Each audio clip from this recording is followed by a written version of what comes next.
है कि रामभद्राचार्य जी जैसे महाराज जो सनातन धर्म के उच्च सोपान पर, उच्च आसन पर विराजमान है, ऐसे महात्मा, ऐसे शीर्ष स्तर के टॉप लेवल के महात्मा क्यों रोते हैं? इसके रहस्य का मैंने जब पड़ताल किया तो जो कंक्लूजन निकला, जो निष्कर्ष निकला, उसने मेरी चेतना को, मेरे मन के द्वार को जो है झटका दिया।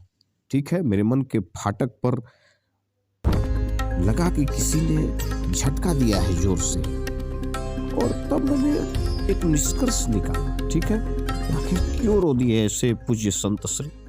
इसका कारण यही था, पड़ताल का निष्कर्ष यही था। अंतिम एक्सप्लेनेशन यह नहीं है, लेकिन फिर भी ठोस निष्कर्ष है, ठोस यह अनुभव है कि आपको मैं जो शेयर करके अपने आप में बहुत ज़्यादा मानसिक स्थिरता, मानसिक सुकून का एहसास करूंगा, और आपके अंदर एक नई प्रेरणा का जो है धरातल, एक ग्राउंड आपके समक्ष जो है, नई प्रेरणाओं का जो प्रज्वाल है वह भी पैदा हो सकता है। ठीक है, तो आप ये ध्यान से सुनिए। बात दरअसल ये है, फैक्ट ऑफ मैटर ये है, और 16 आना सत्य तो यही मुझे लग रहा है कि रामभद्राचार्य जी महाराज भगवान से बेपनाह प्यार करते हैं, और उस बेपनाह प्यार, बेपनाह मोहब्बत का यह परिणाम रहा कि रामभद्राचार्य जी की आंखों से आंसू जो है झरझर प्रवाहित होने लगे। यह जो है भावुकता की हद थी, यह इमोशनल, यह एक शुद्ध और पवित्र इमोशंस का हद था, यह भावनाओं का अतिरेक था, यह भावना, शुद्ध भावना रूपी गंगा बहने लगी थी उनके चेतना के द्वार से, उनके मन के द्वार से।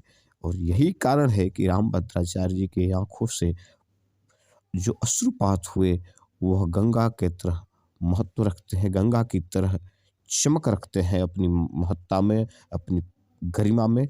और यही कारण है, यही वजह है कि रामभद्राचार्य जी इतने आज महान संत के रूप में उनकी गणना होती है, क्योंकि विद्वता भी बहुत ही उच्च कोटि का है, विद्वता भी बहुत उच्च कोटि की है, उदारता भी बहुत उच्च कोटि की है, राजनेताओं के ऊपर प्रभाव भी जबरदस्त है, और स्मरण शक्ति भी उनकी दिव्य है, डिवाइन है, तथा व्यवहारिक कौशल भी अपने चरम पर है।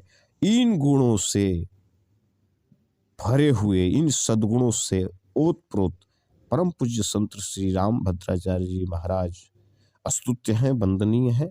और आप तो कारण समझ गए, आप कारण समझ गए, तो आप मेरे पक्ष में एक कार्य कर दीजिएगा। रिक्वेस्ट है कि आप सब्सक्राइब कर दीजिए, ताकि ऐसे ही रोचक, दिलचस्प, मन को झकझोर देने वाला ऐसा ही वीडियो आपको मिलता रहे। Please subscribe.